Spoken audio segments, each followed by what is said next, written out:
ইফতারি সামনে রেখে দোয়া কবুল হয়। বিশ্বাস হয়? কি সামনে রেখে? সামনে ইফতারি। বসে থাকে আমরা তৃষ্ণায় সারাটা দিন, ছাতি ফেটে যায়।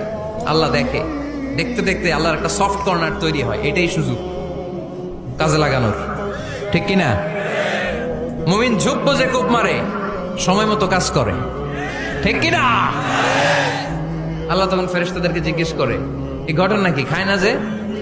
খায় না কেন? আল্লাহ রোজা রাখছে। এগুলো কি? রো আফজা, পেঁয়াজ, আলুর চপ, বেগুনি, মুরগির রান খায় না। খায় না কেন? ওরা যে ক্ষুধার্ত, আল্লাহ আপনার ভয়ে। তাই কি চায়? আল্লাহ আপনার কাছে ক্ষমা চায়, ক্ষমা চায়। আল্লাহ রহমতের দরিয়ায় জোশ খেলে যায়। আল্লাহ তখন বলে, আমারে দেখছে নাকি ওরা? ফেরেশতারা বলে, না দেখে নাই।